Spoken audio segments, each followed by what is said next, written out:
I should have mentioned that Brad Thayer is a member of the Committee on the Present Danger. We're very proud to have him as such, and pleased as well to welcome to our podium a man who is actually in the process of co-authoring with Dr. Thayer a new book on the coming war with China, I believe it's called. His name is Lianchao.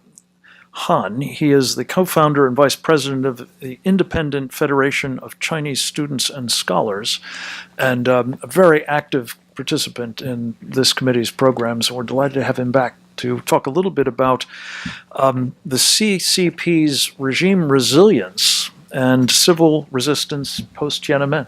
Yeah, sure.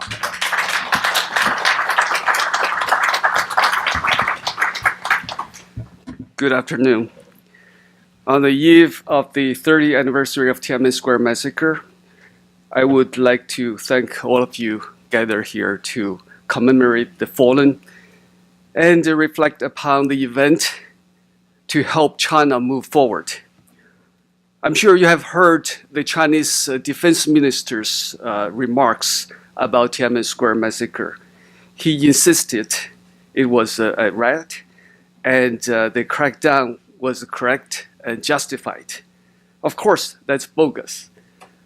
But it indicates, as Brad just said, that Xi Jinping's regime has fully entrenched to use force again without hesitation to murder anyone in the way of his one-party rule. So, Tiananmen Square massacre is still highly relevant. It is worthwhile for us to take a look at the dynamics in post-Tiananmen China. After the massacre, many, including myself, were too optimistic about China's future. Despite the bloody crackdown, we believed that within a few years, the communist regime would fall. But 30 years later, the CCP has not only survived the crisis and remained in power, but has reached unprecedented levels of global influence. How does the CCP regime become so resilient? In my view, the CCP learned from the June 4th massacre and made preventing the recurrence of the 1989 pro-democracy movement its top priority to avoid regime collapse. Immediately after Tiananmen Square massacre, Deng Xiaoping directed the regime to use two-hands approach to handle the crisis. On the one hand, it greatly strengthened the security apparatus using military, the police, the judicial system, and the propaganda machine to relentlessly crack down on dissidents and purge internal rivalry. They purchased lots of anti-riots equipment, interrogation technologies from the West. Later, built a vast stability maintenance system to nip the buds of opposition, and immediately stopped all political system reform. On the other hand, Deng Xiaoping redirected China to focus on economic development and continue the implementation of economic reforms to reassert the regime's legitimacy, justify the bloody crackdown. Trade and economic development were carried out as a matter of deliberate regime survival policy. In the aftermath of the Tiananmen Square massacre, the party encouraged the masses to forget about politics and their own freedom and dedicate themselves to making money.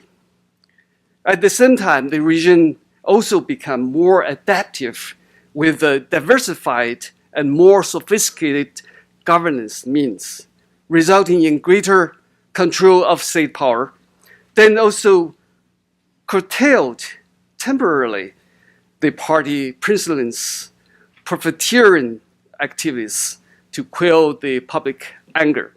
Deng Xiaoping's strategy worked well. West countries dropped their economic sanctions, and massive amounts of international capital and technology flew in and stabilized the region while exploiting the low wages and poor conditions of the Chinese workers. Economic grew rapidly, which indeed raised many boats. It is true that China's growth has been one of the most important factors enabling government control over the population, despite never resolving the underlying social political issues. One of these issues is corruption. When China opened to outside world, Deng Xiaoping had instructed the region to allow riches to flow to a small sum of people first. To do that, China adopted a dual-track economic system in which the government introduced certain elements of capitalism by allowing private enterprises to have limited access to certain sectors, all the while maintaining socialist economy as its core. This dual-track system allows for the privileged class to become rich at expenses of common citizenry and has become the hotbed for systematic corruption in China. At the same time, allow the state to control the wealth created by the Chinese people. Governments at all levels carried out the fast-growing policy in a predatory manner. Officials forcefully demolished people's homes, took their assets, closed their factories, ignored environmental impact, created injustice, unfairness, general discontent in the entire nation.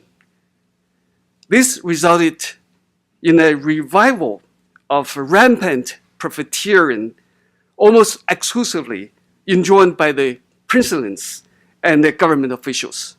It triggered even much broader systematic corruption than that of the pre-Tiananmen Square era, turning China into a totalitarian kleptocracy. In turn, civil resistance has been on the rise, despite regime's unprecedented repression. Civil resistance took many forms. Over the span of the past 30 years, it has emerged in the form of a remembrance of the June 4th massacre to seek reverse of the regime's verdict on the 1989 pro-democracy movement. The pro-democracy activists on China's mainland also realized the importance of having political party on which a viable opposition could be built. Indeed, they have tried repeatedly to establish their own party. The Tibetan and Uyghur uprising in 2008 also appeared to take the CCP internal security system by surprise. Civil resistance continued through 2008 as activists associated with the Chapter 08 movement joined together on the 60th anniversary of the Universal Declaration of Human Rights. Chapter 08, originally a manifesto co-authored by Nobel Prize winner Liu Xiaobo, demanded constitutional democracy and the political reform to ensure human rights for the Chinese people. The charter received more than 10,000 signatures. In early 2011, inspired by the Arab Spring, Chinese pro-democracy activists worked hard to attempt launch intensive protests known as Jasmine Revolution in dozens of Chinese cities, resulting in widespread tension among the CCP regime. The New Citizen Movement was another major political and social campaign took place. It promoted peaceful transition towards democracy, constitutionalism, advocated for equal education rights for migrant workers' children in the larger cities, engaged in citizen activism under the banner freedom, justice, and love. Between 2012 2013, as part of the movement, new citizen groups went to the street to demand that government officials publicly disclose their assets and the income. In addition, the rights defense movement presented a special challenge to the regime because human rights lawyers armed with the Chinese laws and with the internet, they could reach out to the public for organized support and help victims of human rights abuse to get justice. In fact, internet aided in the spread of democratic idea and raised rights awareness in China. It became China's virtual public square and provided a platform for people to criticize CCP leaders, to question and challenge their one-party rules, and to expose corruption and social injustice. Internet actually allowed Chinese individuals and the community to organize through social media and collectively push for change.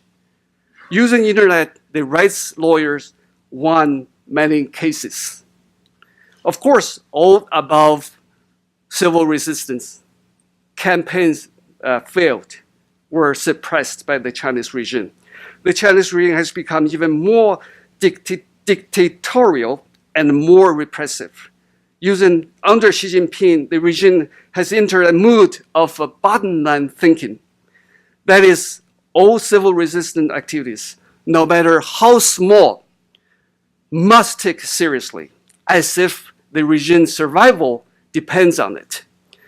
With this mentality, the Xi Jinping regime has weaponized mass surveillance for mind control, information control, population control to ensure its regime's security.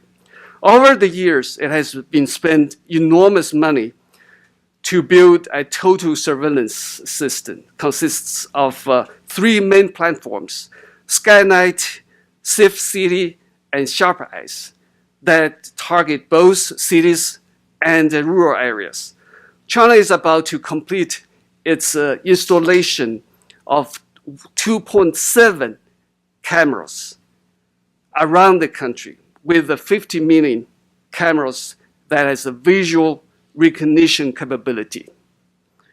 The surveillance system integrates other big data and AI technologies such as banking data, mobile payment apps, WeChat, social credit score system, third generation ID card, biometric info, Great Firewall, mobile phones, televisions, and other surveillance hardware and software.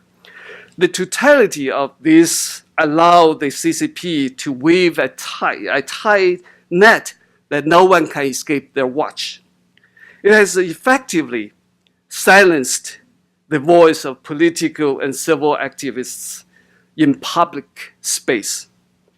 But silence does not mean submission and consent. In fact, Chinese civil society not only exists, but becomes stronger. And the people's rights awareness has significantly increased.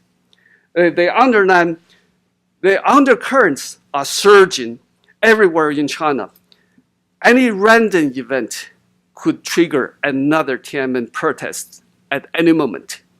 Finally, I would like to point out that American politicians and financial elite helped the CCP regime survive Tiananmen Square massacre.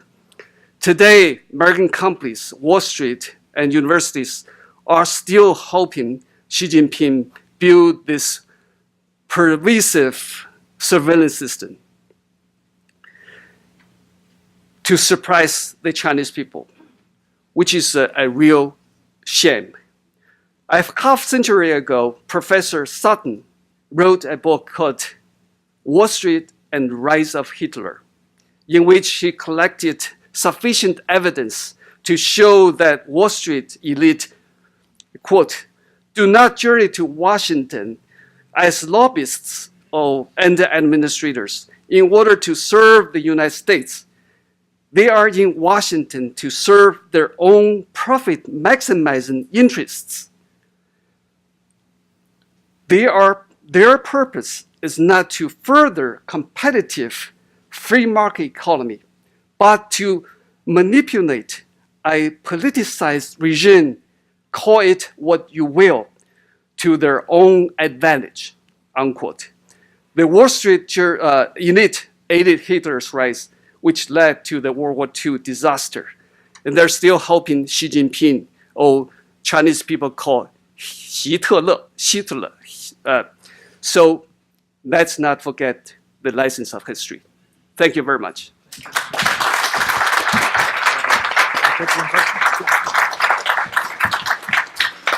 A question for Lianchao?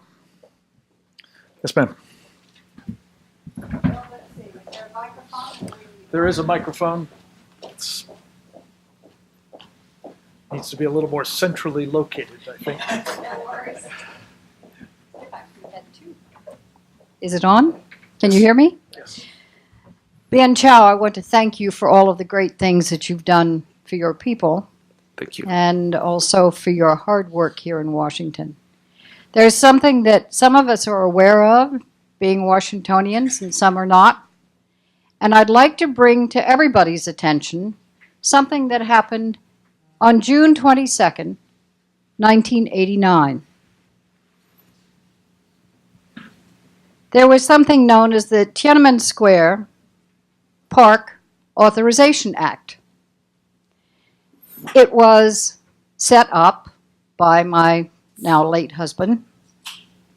It was a piece of property that came about when he asked me one day at breakfast, how do we fix this? How do we get back at them? And I said, again, being a Washingtonian, that it's really interesting because there's a little square right across from the Chinese embassy. So perhaps what you might be able to do, being the chairman of the Energy Committee and so forth, you might be able to figure out a way that you can rename the square Tiananmen Square and leave it that way. And it was done. So recently, some of us went to see what had been done or not done. The sign has, of course, disappeared. The encroachment of the embassy appears to have almost incorporated the square into their property. This has been done deliberately, obviously. And also, I asked each one of you, and especially Marion, I was really interested in what you had to say today, to figure out how the hell we get that thing renamed again, Tiananmen Square. So that's what I have to say. Thank you very much, Lianchao. Thank you. I think that's a great idea. Senator Wallop used to be, I worked with him. He was a strong supporter for the pro-democracy movement in China. He actually hosted Tiananmen Square student leader Chai Lin to intern in his office. I think it's a great idea to revive that place because we have so many protests in front of the Chinese embassy, the Tiananmen Square, and Chinese government so afraid, so they moved the embassy. But that place is still there, and they built the Chinese embassy. I think is another branch of their residence in the old embassy. It would be a great idea. We can officially name that place as Tiananmen Square. Thank you, French. Thank you.